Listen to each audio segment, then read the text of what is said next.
Muchas gracias, vicepresidenta. Gracias, ministro de Sanidad.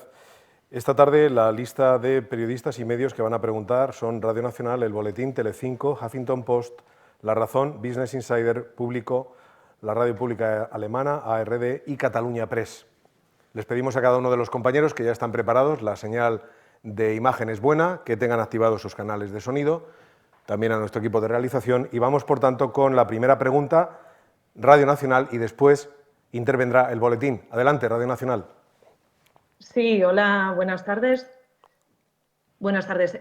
Tenía una pregunta para cada uno. A la vicepresidenta Calviño quería preguntarle, bueno, en una negociación siempre hay que ceder para que haya un acuerdo, ¿no? Mañana se retoma esa negociación en el Eurogrupo y quería saber cuál es la línea roja de España. ¿Están dispuestos a renunciar a los coronabonos? ¿Estarían dispuestos a un rescate con condiciones como pide Holanda? Y por otro lado, al ministro Illa querría preguntarle una aclaración. Usted insiste en que estamos todavía en una etapa dura.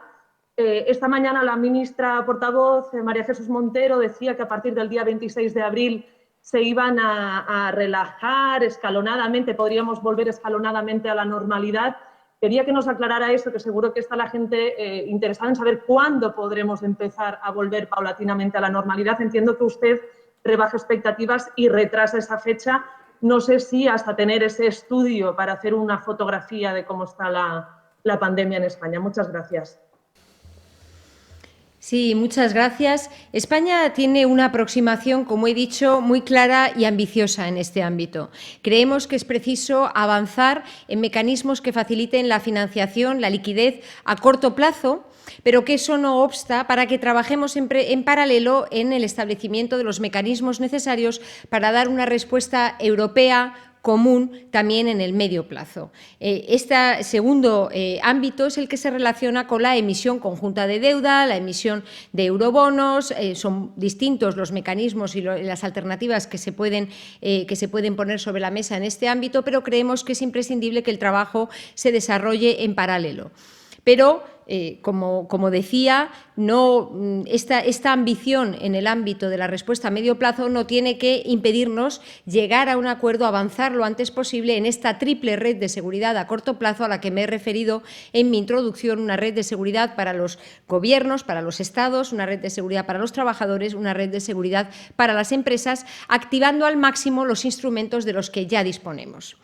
Es en este contexto en el que el mecanismo europeo de estabilidad es un mecanismo que tiene una doble vertiente. Tiene una vertiente de rescate, es una red de seguridad de última instancia para aquellos países que ven cerrado su acceso a los mercados, pero tiene también un elemento precautorio, tiene una serie de líneas que se pueden activar para países que no vean cerrado su acceso a los mercados, pero que en un determinado momento puedan considerar más eficiente acceder a la liquidez a través del mecanismo europeo de estabilidad. Lo que se está trabajando dentro del Eurogrupo es un instrumento precautorio extraordinario que proporcionaría liquidez, financiación a los Estados para financiar la respuesta al coronavirus y, por supuesto, la condicionalidad con esta línea excepcional tiene que estar relacionada con el objeto de esta línea para responder a la pandemia, es decir, que los recursos se utilicen para financiar la respuesta al virus. Esta tiene que ser la condicionalidad que se relacione con esta línea y no otra. En tercer lugar, sí querría señalar que España dispone de unas condiciones de financiación muy favorables en los mercados financieros. Esta semana no tenemos subasta de deuda porque no estaba en nuestro calendario, preveíamos la Semana Santa y por eso no lo teníamos previsto, pero estamos desarrollando un calendario con muy buenos resultados en términos de demanda, en términos de plazo, en términos de cobertura, en términos de tipos de interés y, por tanto, no se trata de mecanismos de financiación o de liquidez que sean necesarios desde el punto de vista de la financiación de España. Pero sí nos parece que es muy importante avanzar en esta triple red de seguridad desde el punto de vista económico para apoyar la acción de los Estados, pero también desde el punto de vista político, porque necesitamos una respuesta a nivel europeo. Se trata de una crisis que trasciende de las fronteras nacionales, se trata de una crisis en la que todos los Estados estamos en el mismo barco y es muy importante proporcionar respuestas conjuntas tanto a corto como a medio plazo. No, nosotros estamos en un momento todavía duro de la epidemia, las cifras diarias, es verdad que van mejorando, gracias al esfuerzo de los españoles y de las medidas adoptadas en su día, pero son todavía, como todos ustedes ven, unas cifras importantes. Por eso el presidente del Gobierno mañana comparece ante el Congreso para solicitar una prórroga del estado de alarma. Esto no quiere decir que el Gobierno de España no esté trabajando en escenarios de transición o de desaceleración o de desescalado, como ustedes prefieran, como es nuestra obligación para poder prever escenarios de futuro. Cuándo se pondrán en práctica esos escenarios dependerá de la evolución de la epidemia. No podemos predecir cómo esto va a evolucionar en esta semana o en los próximos 15 días.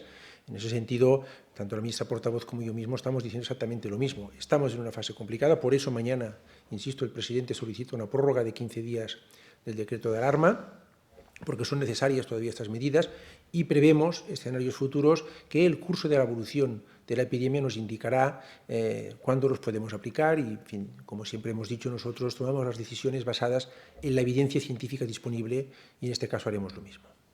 ¿Puedo añadir un elemento a esta respuesta? Simplemente para señalar que esta misma semana hemos tenido una reunión con los representantes sociales, con los principales agentes sociales, representantes tanto empresariales como de los trabajadores, con participación muy nutrida del Gobierno, numerosos ministros. Estamos teniendo estas reuniones con una periodicidad semanal, aparte de todas las relaciones bilaterales que se mantienen diariamente por parte de los distintos ministerios. Y, entre otros asuntos, justamente hemos abordado la necesidad de trabajar juntos para ir preparando el paso a esta fase de desescalada, ¿no? El papel de estos agentes sociales es absolutamente fundamental para lograr el adecuado equilibrio entre la recuperación de la actividad económica y la protección de la seguridad y la salud de los trabajadores. Me consta que en el ámbito empresarial, en el ámbito sectorial y también a nivel nacional se está trabajando por parte de las empresas y los representantes de los trabajadores. Es un trabajo muy importante y desde el Gobierno yo creo que apoyamos estos esfuerzos, acompañamos estos esfuerzos con una voluntad de diálogo y de trabajo conjunto que yo creo es imprescindible si queremos que el paso a las fases ulteriores sea lo más seguro posible. La compañera que ha preguntado de Radio Nacional, Sandra Gallardo, gracias. Vamos a pasar al boletín y después preparado Telecinco. Os ruego que os identifiquéis al formular vuestra pregunta. Adelante el boletín. Hola, buenas tardes. Soy Gustavo García del Boletín. Quería preguntar a la vicepresidenta por el ingreso mínimo vital, si ya tiene previsto cuándo se va a aprobar, si va a ser en el Consejo de Ministros del martes que viene, y si se han hecho ya se sabe ya la cuantía y a qué colectivo se dirigirá. Además, si tiene la Seguridad Social los efectivos suficientes para aplicarla, ya que existe un pequeño colapso. Al ministro Illa quería saber si ha recibido ya los datos de fallecidos en las residencias de toda España y si es así, si puede dar algún detalle o el listado. Y saber si los fallecidos en las residencias por coronavirus con sintomatología compatible, pero sin test, ¿están entrando en la estadística de muertes o no? Gracias. Sí, bueno, la introducción de un ingreso mínimo vital forma parte del programa de Gobierno y del acuerdo de Gobierno y, por tanto, se trata de un proyecto que estaba previsto para desarrollar en el curso de la legislatura. Esta emergencia sanitaria, económica y social nos ha llevado a acelerar el trabajo, es decir, a adelantar la entrada prevista en funcionamiento de este ingreso mínimo vital. Y el Ministerio de Inclusión, junto con otros ministerios, están preparando y trabajando para que se pueda poner en marcha lo antes posible. Se trata de un mecanismo que tiene que complementar los que ya existen en el ámbito autonómico. En definitiva, se trata de establecer una red de seguridad mínima para todos los ciudadanos en todo el territorio nacional. Se trata de un proyecto que es complejo desde el punto de vista técnico, desde el punto de vista también de su estructura financiera y estamos trabajando a buen ritmo con el objetivo de tenerlo y ponerlo en marcha lo antes posible y con una atención muy especial a las familias, pero diferenciando las distintas circunstancias que se relacionan con estas familias monoparentales, familias con varios hijos, con personas dependientes, etcétera, ¿no? Y me alegro de que mencione usted la importante carga que en este momento están teniendo los ministerios que están en la primera línea, no solo en el ámbito sanitario, sino también en el ámbito de los nuevos instrumentos que hemos habilitado para la gestión de los expedientes de regulación temporal de empleo, los ERTEs, el Ministerio de Trabajo, y también para los nuevos instrumentos en el ámbito de la seguridad social. Se trata de mecanismos que exigen un funcionamiento eficiente, exigen la introducción de nuevas herramientas informáticas, de nuevas herramientas digitales y yo aprovecho para hacer un reconocimiento a todos los trabajadores que están dando lo mejor de sí mismos para tratar de agilizar al máximo los trámites y poder garantizar que los trabajadores recibirán las pagas correspondientes, los beneficios correspondientes, que se procesarán los procedimientos con la mayor agilidad posible. Bueno, respondiendo a la pregunta que usted me ha formulado, el Gobierno ha tenido siempre una especial sensibilidad y preocupación por las residencias de mayores. Fruto de esto, ya hemos explicado, hubo un protocolo el 5 de marzo y luego ya en el marco del decreto de alarma 3 órdenes en ese sentido. Y fruto de esta preocupación y también de nuestro esfuerzo por tener una política de máxima transparencia informativa, pues hemos recabado justamente en la última de las órdenes dictadas una serie de información a las comunidades autónomas, que son las responsables de gestionar este servicio. En el día de hoy nos tiene que llegar esta información. Habían entregado muchas comunidades autónomas ya cuando he pedido la última actualización y esta información. Algunas otras todavía no lo habían hecho. Tendremos la información en el curso del día de hoy. La analizaremos por parte de nuestros expertos y la daremos a conocer cuando dispongamos de ella. En referencia al cómputo de las personas fallecidas, el Gobierno de España tiene una de las definiciones de caso más exigentes en ese sentido, alineada perfectamente con aquello que prescribe la Organización Mundial de la Salud y el Centro Europeo de Prevención y Alerta de Emergencias Sanitarias. Según estos datos, que tenemos que entregar en un horizonte de 24 horas y que está el procedimiento incluso de facilitación de estos datos reglamentado por acuerdos internacionales, toda la persona que haya sido testada, que haya sido diagnosticada positivamente de coronavirus, es computada en España como un fallecido de coronavirus. Estos son los datos que proporcionamos y los que vamos dando cada día a conocerles a todos ustedes. Vamos a la siguiente pregunta. Es Telecinco quien está en uso de la palabra, después será el Huffington Post. Adelante, Telecinco. Sí, buenas tardes, ministro. Buenas tardes, vicepresidenta. Soy Iñaki Aguado de Informativos Telecinco. Voy a insistir en un par de cuestiones que han comentado ya mis compañeros, dados los pronunciamientos durante el día de hoy de varios miembros del Ejecutivo, la propia ministra portavoz, el ministro Ábalos y usted mismo, ministro Illa. ¿Existe una base técnica y científica para pensar que no será necesario un tercer aplazamiento, una tercera prórroga del estado de alarma? Y una segunda cuestión también para usted, ministro, porque hoy el discurso de la oposición ha sido muy duro. Hablan incluso de improvisación. Exigen que el Gobierno cambie el sistema con el que se contabilicen los casos de personas fallecidas por coronavirus. Habla usted también de tender la mano a la oposición, que es lo que ha hecho hoy en el Congreso de los Diputados. ¿Van a hacer esto? ¿Van a intentar cambiar ese sistema de recuento? Y a la vicepresidenta Calviño le quiero plantear una cuestión, le voy a pedir incluso una reflexión, porque ¿cómo podemos explicar a los ciudadanos españoles para qué sirve la Unión Europea cuando asistimos a lo que parece ser una incapacidad comunitaria de mostrar toda la fuerza de la Unión y dar una respuesta conjunta a las horas más graves de Estados miembros como España? ¿Creen que la falta de solidaridad dentro de la propia Unión Europea puede abonar las tesis más euroescépticas aquí en nuestro país, en España? Muchas gracias.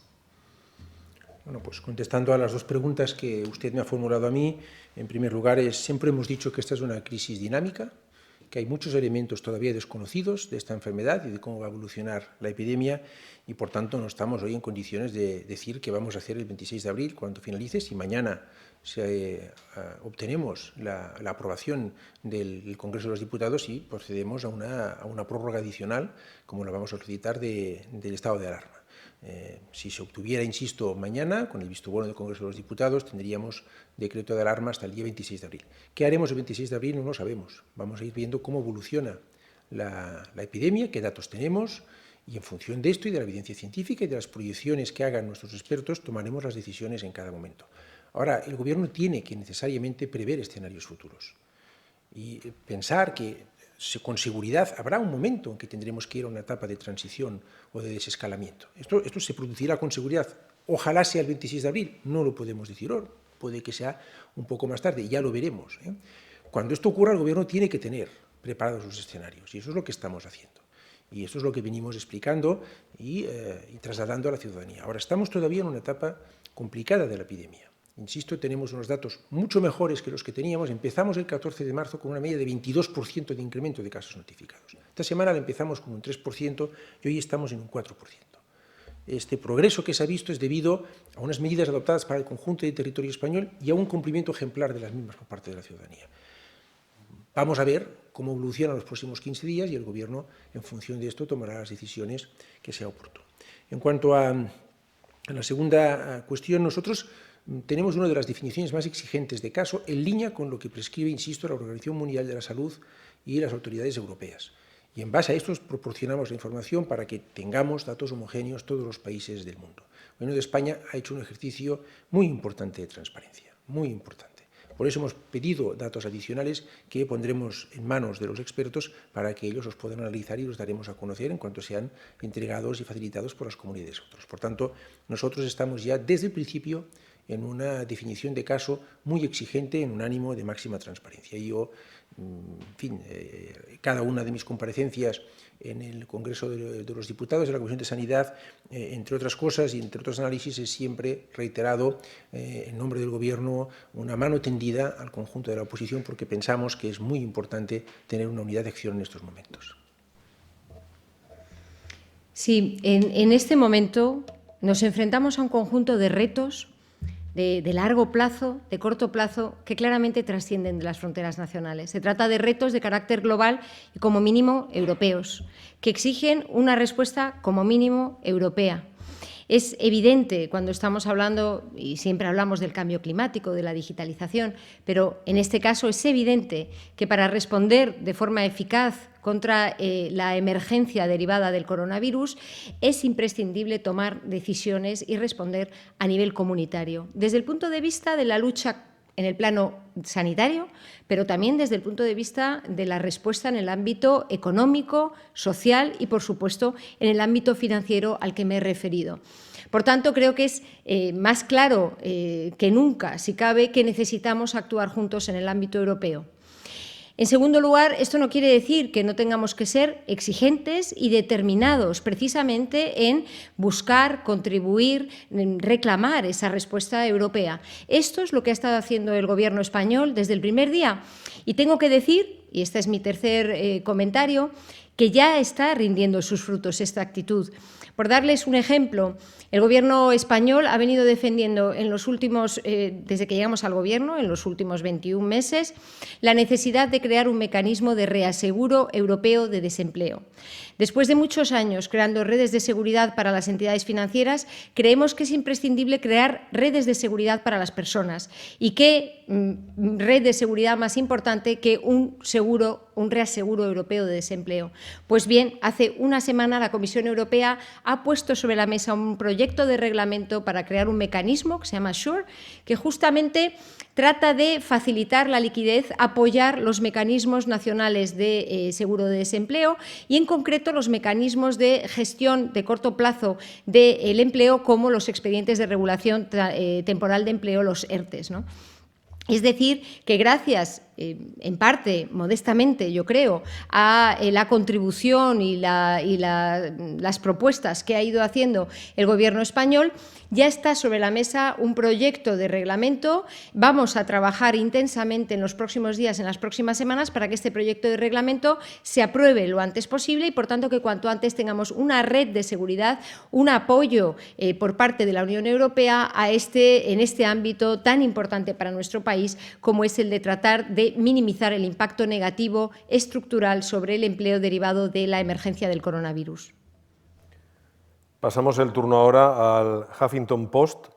Después intervendrá La Razón. El Huffington Post, adelante. Buenas tardes. Buenas tardes, soy Antonio Ruiz Valdivia, del Huffington Post, y quería plantear una cuestión al ministro de Sanidad, si ya han tomado una decisión definitiva sobre el uso de mascarillas si va a ser obligatorio. Y me gustaría también trasladar otra cuestión a la vicepresidenta económica, cuáles son los países que se oponen principalmente a los planes de España y de Italia, y si ha hablado también con sindicatos y empresarios para esos grandes pactos de la Moncloa que pidió el presidente del Gobierno. Gracias. Pues muchas gracias por su pregunta. Hemos conocido hoy mismo una recomendación específica sobre el uso de equipos de protección individual del ECDC, del Centro Europeo de Prevención de Enfermedades. Hace pocos días también la Organización Mundial de la Salud emitió recomendación al respecto. Hemos también analizado decisiones y estatus de uso de equipos de protección individual por parte de otros países. Lo están analizando nuestros expertos y de momento no hay ninguna decisión tomada. En cuanto esté tomada, la daremos a conocer al conjunto de la ciudadanía. Sí, con respecto a la posición de los distintos países, hombre, no me corresponde a mí decir cuál es la posición de otros gobiernos nacionales. Yo creo que es bastante conocida la posición de algunos estados que consideran prematura o no ven clara la necesidad de la emisión conjunta de deuda y que quizá creen que hay que establecer mecanismos adicionales a los de salvaguarda de los nuevos instrumentos de liquidez a corto plazo en los que estamos trabajando. Yo espero que con el trabajo que se está desarrollando en estas horas y con la reunión que tengamos mañana podamos lograr un consenso sobre todas estas cuestiones tan importantes, un consenso que sea ambicioso y que responda a las prioridades del Gobierno español que hemos estado defendiendo vigorosamente en todo tipo de reuniones y contactos formales e informales desde hace semanas. Y con respecto a los pactos de la Moncloa, se trata de un momento de nuestra historia que tuvo una enorme trascendencia en una triple vertiente, desde el punto de vista económico, desde el punto de vista social, desde el punto de vista político. Supuso un acuerdo que trascendía de los grupos políticos, que incluía efectivamente a los agentes sociales y que resultó en un refuerzo de nuestra democracia, que yo creo que fue clave absolutamente para la consolidación durante los años 80. Hay algunos elementos comunes ahora a lo que vivíamos en aquel momento, en términos, creo que en la triple vertiente económica, social y política. Creo que se trata ahora, como entonces, de remar en la misma dirección.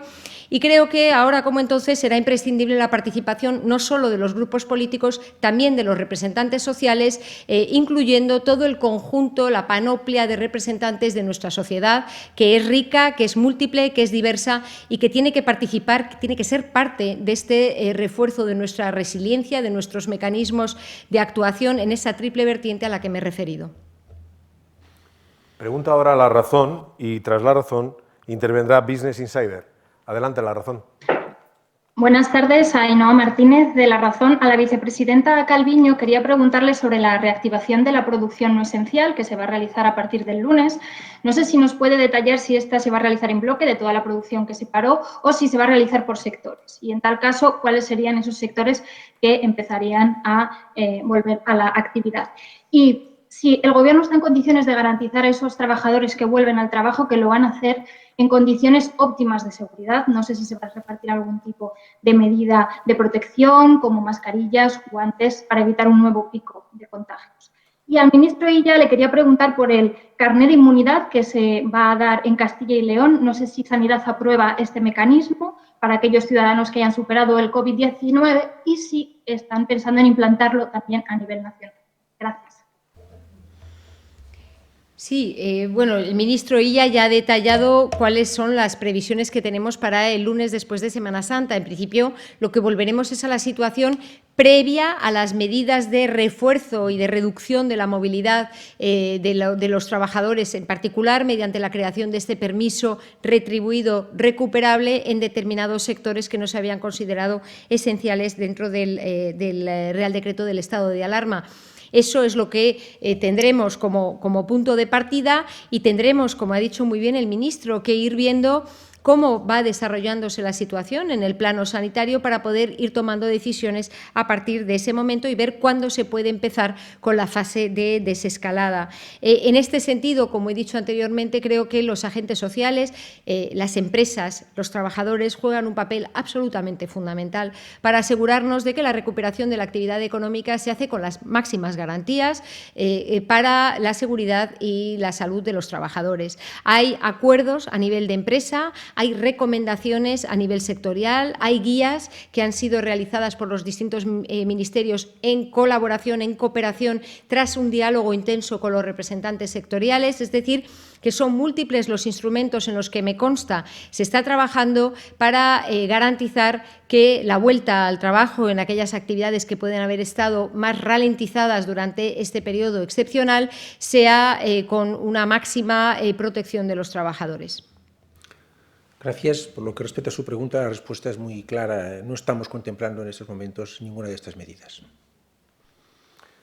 Vamos a Business Insider, después preguntará a público. Business Insider. ¿Su turno? Hola, buenas tardes, señora vicepresidenta, señor ministro. Soy Alberto Aguiar, de Business Insider España. Querría saber, señora Calviño, si este Gobierno contempla la nacionalización de empresas, aunque sea de forma transitoria, tal y como ha planteado el alto representante de la Unión Europea, Josep Borrell, en una entrevista reciente. También quería insistir en las medidas para desescalar el confinamiento en las que ya está trabajando el Gobierno. ¿En qué estado están estos trabajos y qué papel tendrá la Secretaría de Estado de Transformación Digital, señora vicepresidenta? ¿Cabe esperar que veamos nuevas aplicaciones que sí geolocalicen a los ciudadanos para evitar nuevos contagios?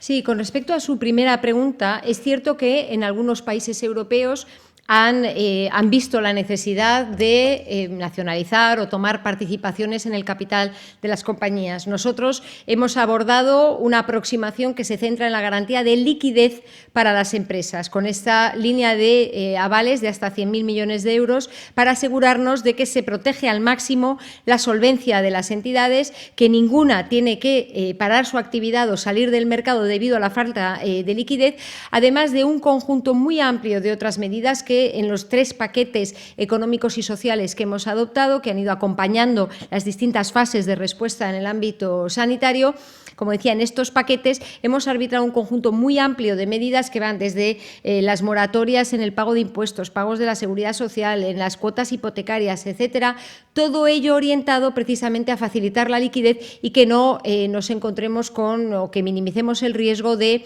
insolvencias de empresas que en otro caso hubieran sido solventes y un impacto más estructural sobre nuestro tejido productivo. En definitiva, se trata de protegerlo al máximo para que tengamos una base sobre la cual reactivar la recuperación económica una vez que dejemos atrás la emergencia sanitaria. Y con respecto al papel de la Secretaría de Estado de Digitalización e Inteligencia Artificial, como he venido anunciando públicamente y además vamos a diario dando información, hemos estado trabajando desde el primer momento en una perfecta coordinación con el Ministerio de Sanidad en el desarrollo de un conjunto de instrumentos digitales para poder proporcionar, en primer lugar, un ámbito de datos lo más completos y lo mejores posibles dentro de la disponibilidad que tenemos, por ejemplo, sobre la movilidad de las personas para tomar estas decisiones. En segundo lugar, el desarrollo de una app de autodiagnóstico para los ciudadanos en todo el territorio nacional. Se lanzó un primer piloto en la Comunidad de Madrid. Esta semana hemos puesto ya en marcha esta app en, no me acuerdo ahora mismo si son 5 o 6 comunidades autónomas. Ya está disponible en los distintos sistemas operativos. Se trata de un mecanismo que, por supuesto, no reemplaza el criterio clínico, sino lo que hace es descargar los teléfonos de emergencia, el 112, con un cuestionario que se ha estado consultando con las comunidades autónomas, se ha adaptado a las especificidades de cada una de las comunidades autónomas para que los ciudadanos puedan tener una respuesta a sus dudas. Hemos puesto en marcha también esta semana un bot, hoy mismo lo hemos anunciado a través de WhatsApp, un sistema para que oralmente se puedan hacer preguntas, las preguntas más frecuentes en este ámbito del coronavirus. Se trata de un instrumento que puede ser particularmente importante para las personas de más edad, que pueden tener más dificultad para utilizar otras apps digitales. Y estamos trabajando, por supuesto, en todo un conjunto de instrumentos para acompañar la fase de desescalada, pero no estamos trabajando de forma aislada en nuestro país, estamos trabajando de forma coordinada con el conjunto de la Unión Europea, porque a nadie se le escapa que todos estos instrumentos tienen que tener una proyección que va más allá de las fronteras nacionales si queremos eventualmente tener mecanismos que garanticen la seguridad una vez que se levanten las restricciones a la movilidad de las personas a través de las fronteras. Por eso también estamos trabajando en el ámbito de la Unión Europea para ver cuáles son las aplicaciones que pueden ser más útiles inspirándonos en algunos ejemplos que tenemos en el ámbito internacional, pero adaptándolos a las normas de protección de los datos personales, de la privacidad y de la intimidad de las personas, ámbito en el que la Unión Europea tiene los estándares más altos del mundo y que tenemos, por supuesto, que respetar en el ámbito digital como se hace en el ámbito analógico, en nuestra vida cotidiana, ¿no? Así que desde el Ministerio de Asuntos Económicos, desde el primer momento, hemos visto la importancia que podían jugar este tipo de instrumentos digitales. Hemos trabajado de una manera, yo creo que tremendamente eficiente. Si me permite, la verdad es que yo creo que es una acción que no tiene parangón con lo que ha venido haciendo la Administración Pública en nuestro país en el pasado. Estamos en una situación excepcional y hemos trabajado de una forma extraordinaria en colaboración con el sector privado. Esto también me gustaría señalarlo. Son muchas las empresas que se han dirigido a nosotros, que se han mostrado voluntarias, que han querido compartir sus experiencias, que han puesto a disposición sus equipos, que han puesto a disposición su información. Y yo quiero aquí hacer un reconocimiento público a esa labor invisible, esa labor callada de empresas, de profesionales, de expertos que nos están ayudando, que han dado un paso al frente y que yo creo son un gran ejemplo de la solidaridad, de la madurez que tiene la sociedad española y también del alto nivel de cualificación que tienen nuestros profesionales y nuestras empresas, que yo creo que está entre los más altos del mundo y que en este momento pues, está jugando un papel absolutamente fundamental para poder dar una respuesta a la altura del reto al que nos enfrentamos. La siguiente pregunta la formula Público y tras Público la radio pública alemana ARD. Público, por favor. Sí, buenas tardes. Mire, primero quería preguntar al ministro de Sanidad sobre una posibilidad que se ha barajado esta última semana, que era que salieran los niños a la calle o que la gente pudiera hacer deporte. Como usted comprenderá, hay mucha expectación sobre ese tema. Y yo quería que quitar esta expectación. Eso no se va a poder hacer hasta el 26 de este mes. O se puede adelantar esa medida. Y luego a la vicepresidenta económica, Francia creo que ha hecho una propuesta de que no sea toda la Unión Europea, pero que varios países de forma concreta y limitada puedan emitir deuda. ¿Esa posibilidad la contempla España? Gracias. Muchas gracias por su pregunta. Vamos a ver, estas dos medidas por las que usted me pregunta son dos medidas que están en estudio pero que no están decididas. El Gobierno de España va a actuar con muchísima cautela. Hoy concluye el periodo de vigencia del Real Decreto que establecía un permiso obligatorio retribuido y recuperable por parte de los trabajadores, vigente para todos aquellos trabajadores por cuenta ajena. Automáticamente volvemos al marco del estado del decreto de alarma en los términos acordados el 14 de marzo y mañana el presidente del Gobierno va a solicitar al Congreso de los Diputados la prórroga de 15 días. La evolución de la epidemia, yo ya lo he dicho, es favorable en el sentido de que las medidas han dado resultado, pero estamos todavía en una fase dura. Estas dos medidas por las que usted me pregunta y que son dos medidas que efectivamente despiertan pues mucho interés por parte de la ciudadanía, que está cumpliendo con mucha ejemplaridad, unas medidas muy estrictas, están en estudio, esta y otras, pero no están decididas y le quiero decir que vamos a actuar con muchísima cautela en este y en todos los terrenos estos próximos días. Sí, y por lo que respecta a las distintas posibilidades de mutualización de la deuda o emisión conjunta de deuda, son muchas las propuestas que se han estado barajando en estos meses por parte de algunos gobiernos, por parte de algunos políticos en el ámbito europeo, por parte de numerosos think tanks.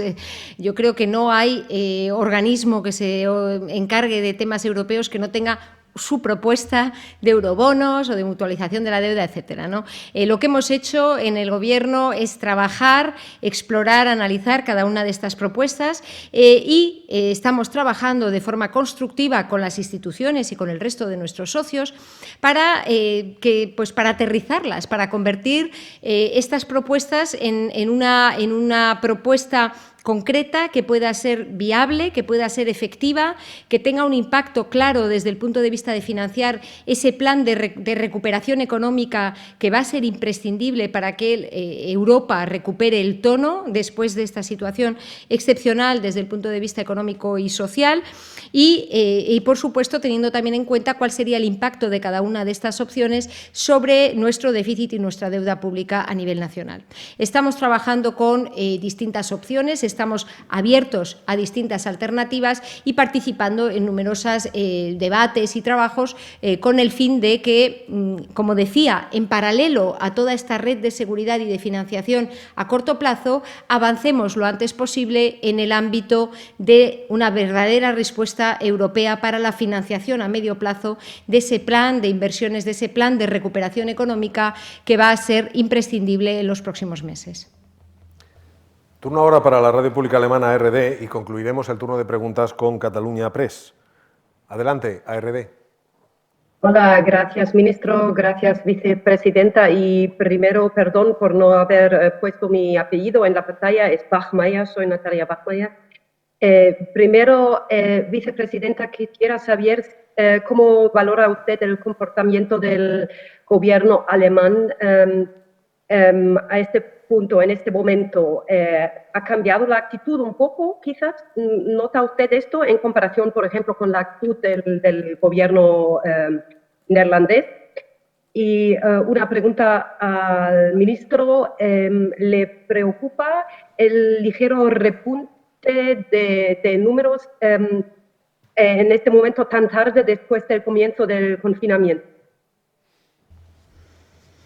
Sí, muchas gracias por su pregunta. El ministro de Hacienda, el señor Olaf Scholz, está teniendo una posición tremendamente constructiva en los debates que se están desarrollando en el ámbito del Eurogrupo, debates complejos, en los que yo creo que Alemania tiene claro, en primer lugar, que nos encontramos en una situación excepcional, que requiere respuestas excepcionales y que tiene que ser una respuesta distinta a la que hemos podido dar a la crisis financiera. Este carácter excepcional yo creo que está claro en la respuesta alemana. En segundo lugar, que es imprescindible encontrar respuestas que no agraven la divergencia económica en el seno de la Unión.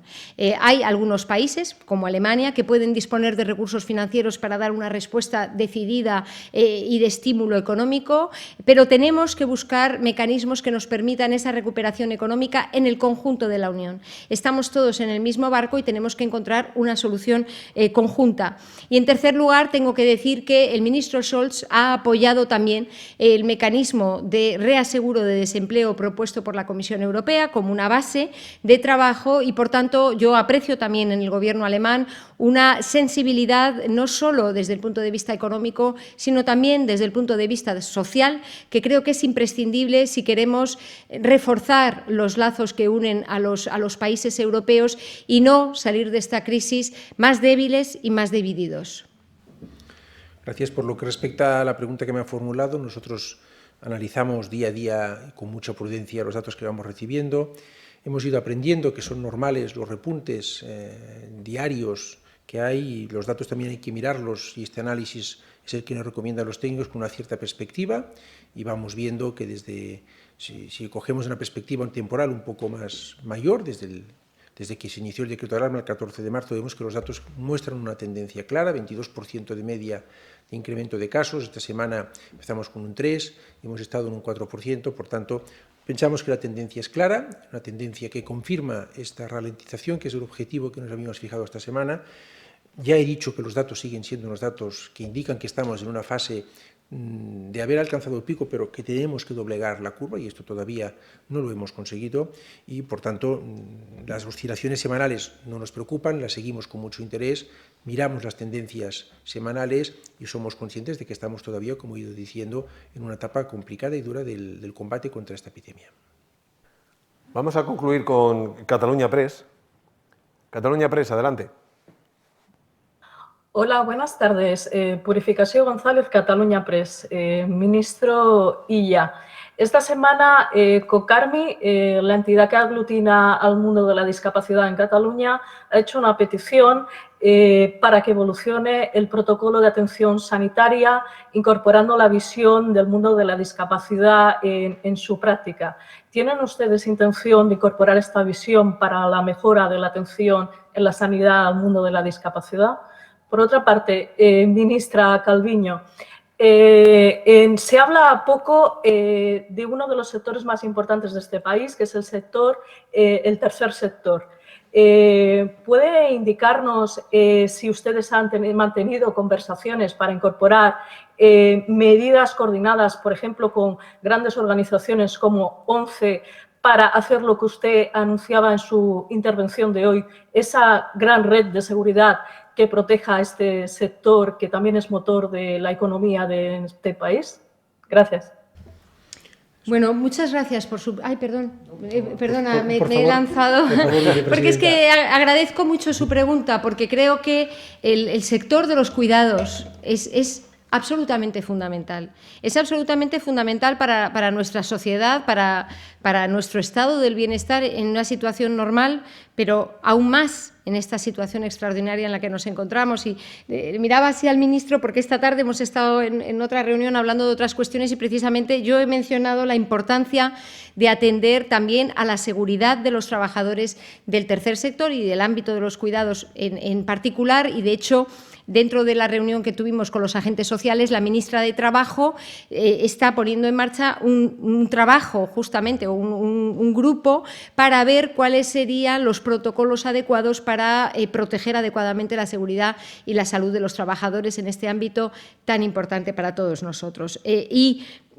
Fíjese, menciona usted a la ONCE, pues precisamente la ONCE es una de las entidades con las que hemos colaborado para el chatbot al que me refería anteriormente, que va por WhatsApp y que justamente hemos tenido, dada la importancia que puede tener este instrumento, he dicho antes para las personas mayores, pero también para las personas discapacitadas, hemos tenido un diálogo justamente con este tercer sector para poder buscar aquellas especificidades que pudieran ayudar más y utilizar estas apps como un instrumento de integración, además de un instrumento de respuesta ante la crisis del coronavirus.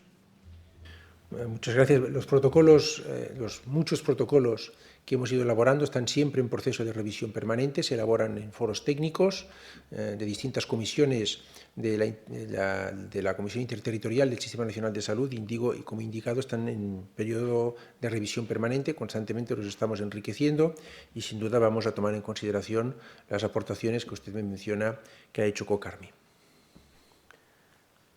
Pues con estas respuestas y estas preguntas concluye la comparecencia de esta tarde. Gracias a los colegas de la prensa, gracias a la vicepresidenta de Asuntos Económicos y Transformación Digital, Nadia Calviño, y al ministro de Sanidad, Salvador Illa. Gracias a todos los participantes. Muchas gracias. Buenas tardes. Gracias.